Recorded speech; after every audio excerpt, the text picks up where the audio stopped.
बागेश्वर धाम सरकार के धीरेन्द्र शास्त्री जी के बारे में लोग ये जानना चाहते हैं कि आखिर उनके पास ऐसी कौन सी शक्ति है जिससे कि वे लोगों के बारे में बहुत सी बातें जान जाते हैं और उनकी समस्याओं का निवारण भी कर देते हैं, जिससे कि उनकी समस्याओं का निवारण भी हो जाता है और वो जिस जगह पे बैठते हैं वहां पर ही उनके पास वो शक्ति आती है, ऐसा वो कहते हैं।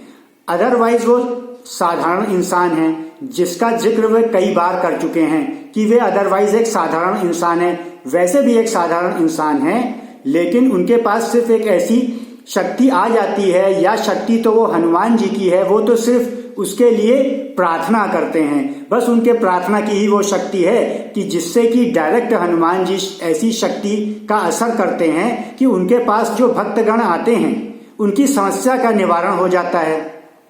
तो ये चीज कही जाती है। तो ये इस चीज में कहां तक की सच्चाई है, क्या ये चीज वास्तविक है, क्या ये चीज साइंटिफिक है, इसके बारे में बहुत से लोग इधर उधर ढूंढ रहे हैं। कोई जादूगर को पकड़ के लाता है, कोई माइंड रीडर को पकड़ के लाता है, लेकिन सच बात कोई नहीं जान पा रहा है, क्योंकि वो मीडिया वाले हैं, फेक न्यूज में रहे हैं, अध्ययन है नहीं, इसलिए उनका इस लेवल का ना रिसर्च है ना उतनी समझ है कि अगर रिसर्च के जरिए डेटा लाके उनके सामने भी रख दिया जाए तो वह उसको अरेंज करके इंफॉर्मेशन बना सकें, यानी कि घटनाएं जैसे उनको पता चल जाएं, चीजें पता चल जाएं कि साइंस में क्या है, बाकी किसी चीज में क्या है, आध्यात्म में क्या है, लेकिन अरेंज करके वो एक निष्कर्ष पर नहीं पहुंच सकते हैं। इतना ये जो एंकर लोग हैं या जो अखबार लिखने वाले एडिटर हैं, ये लोग दलाली के काम करने से ज्यादा इनके पास कोई बुद्धि होती नहीं है और उनकी तरक्की उसी दलाली की वजह से होती है, इसलिए वो सत्य तक कभी पहुंच नहीं पाते। उनकी कैपेबिलिटी, काबिलियत उतनी स्तर की रह जाती है क्योंकि उसी के लेवल पे वो घूमते रहते हैं। अब हम अगर वास्तविकता का अध्ययन करें तो हम जानेंगे कि एक चीज होती है फिजिक्स, यानी कि भौतिक विज्ञान, और वो होता है स्थूल विज्ञान, एक होता है सूक्ष्म विज्ञान। तो स्थूल विज्ञान एक चीज है। अगर हम उस स्थूल विज्ञान में भी फिजिक्स की बात करें तो फिजिक्स एक है न्यूटोनियन फिजिक्स, सर इज़ैक न्यूटन की फिजिक्स, जो कि गुरुत्वाकर्षण के सिद्धांत पे आधारित है। जब उनके ऊपर एक सेब गिरा था पेड़ से, जब वो पेड़ के नीचे बैठे थे, तब उन्होंने गुरुत्वाकर्षण की खोज की थी। वो गुरुत्वाकर्षण के आधार पर बनी हुई फिजिक्स को कहते हैं न्यूटोनियन फिजिक्स, यानी कि आज हम जो फिजिक्स यूज कर रहे हैं वो न्यूटोनियन फिजिक्स है।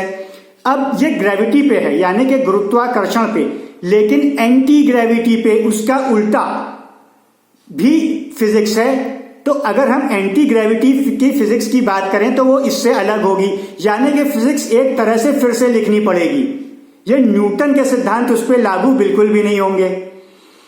तो अभी उस पर काम ही चल रहा है, एंटी ग्रेविटी पे लोग रिसर्च कर ही रहे हैं। अब ये भी लेकिन एक भौतिक लेवल पे है, यानी कि एक स्थूल लेवल पे है। अभी हम सूक्ष्म लेवल की बात करेंगे।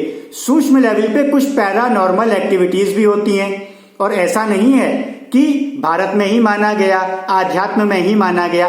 इस चीज को CIA, अमेरिका की सेंट्रल इंटेलिजेंस एजेंसी, और DIA, डिफेंस इंटेलिजेंस एजेंसी, यहां तक कि FBI भी, और फॉर्मर KGB भी, और आज की रशियन इंटेलिजेंस भी, और यहां तक कि MI5, MI6 भी, जिस पर भरोसा करते हैं और काम करते हैं। CIA का एक ऑपरेशन था जिसका नाम था ऑपरेशन स्टारगेट। उस ऑपरेशन स्टारगेट के जरिए उन्होंने ऐसे साइकिक्स हायर किए थे। साइकिक्स मतलब कि जो अपने ब्रेन पावर से फ्यूचर को या दूर की चीजों को बिना देखे अपने दिमाग में बिना आंखों का यूज किए परसीव कर लेते थे। हम ये जानते हैं आंखों के जरिए दिखती है दिमाग को चीज, सिग्नल दिमाग तक आंख भेजती है, लेकिन वो डायरेक्ट दिमाग में पहुंचा लेते थे। उनको साइकिक्स कहा जाता था। और इसको कहा जाता है कि साइकिक्स जिनके पास ESP है, यानी कि एक्स्ट्रा सेंसरी परसेप्शन, यानी परसीव कर रहे हैं विदाउट, जो 5 सेंसेस हम यूज करते हैं, आंख, नाक और जुबान और स्किन अपनी जैसे, वो इन सबको यूज किए। ये एक्स्ट्रा सेंसरी है, इन 5 के अलावा है, वो डायरेक्टली या उसको परसीव कर लेते हैं। और ये ऐसा नहीं है कि सेनेट ने इसके बारे में डिस्कस नहीं किया है, या अमेरिकन सेनेट ने इसमें इसका बजट नहीं एलोकेट किया है CIA और DIA को। अमेरिकन सेनेट ने भी किया है, डिस्कस भी किया है, अमेरिकन कांग्रेस में मतलब अमेरिका की पार्लियामेंट में या वहां की संसद में तक इसका जिक्र हो चुका है और बजट तक दिया जा चुका है, CIA, DIA, FBI इन सबको। और ये लोग काम करते हैं। अभी हाल ही में CIA ने अपने 12 मिलियन मतलब 1 करोड़ 20 लाख दस्तावेज जारी किए हैं। मतलब 1 करोड़ 20 लाख दस्तावेज नहीं, 1 करोड़ 20 लाख पन्ने जारी किए हैं दस्तावेजों के। इसी से रिगार्डिंग, इसी से संबंधित चीजें हैं। और इनको ये बोला जाता है बहुत क्लियरली, बहुत एक्यूरेट शब्द में इनके लिए है क्लैरवॉयंट। ये क्लैरवॉयंट इनको बोला जाता है जो दूर से ही चीजों को समझ लेते हैं। एक ऐसे ही व्यक्ति का परीक्षण करने के लिए CIA ने बुलाया। उसको लिफाफे में मदर टेरेसा की फोटो दी गई, बोला अब ये दिख नहीं रही है लेकिन तुम्हें बनाना है, जो इसमें अंदर जो है बना है फोटो में वो तुमको हाथ से बनाना है। उसने कुछ लकीरें खींची तो CIA के अधिकारियों ने उसे मदर टेरेसा का कोई चेहरे का कोना, कोई कहीं का, कोई उसकी साड़ी का बॉर्डर, कुछ ऐसे कोरिलेट किया, लेकिन वो क्लियर नहीं था। एक अंगूर किसी को गुच्छा बनाने को दिया गया, दूसरे कमरे में अंगूर रखे, इस कमरे में उसको बनाने हैं कि दूसरे कमरे में क्या चीज रखी है, कैसे वो दिखती है। उसने लगभग वैसी ही ड्रॉ करके, जैसा उधर की ड्राइंग की वैसी ड्राइंग बना डाली। और इजराइल में एक ऐसा व्यक्ति है जो बहुत ज्यादा पॉपुलर है, जिसका नाम है यूरी गेलर। वो बर्तन के अंदर रखी हुई चीजों को देख भी सकता था और अपनी ब्रेन पावर से बिना छुए चम्मचों को टेढ़ा कर सकता था, मोड़ सकता था। यह उसकी पावर थी, सारी दुनिया जानती है, CIA भी जानती है और इसके पीछे भी बहुत लगी रही CIA इससे काम कराने के लिए। ऐसे बहुत सारे काम CIA ने कराए हैं। कई ऐसी CIA की सीक्रेट फाइल्स जो क्लासीफाइड थी डिक्लासीफाई हुई हैं, कई होना बाकी हैं और सब जगह की। तो बागेश्वर बाबा के पास भी यही शक्ति है। अब फर्क क्या है?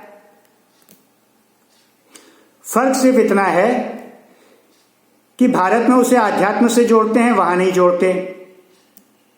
पर शक्तियां इसी प्रकार की हैं।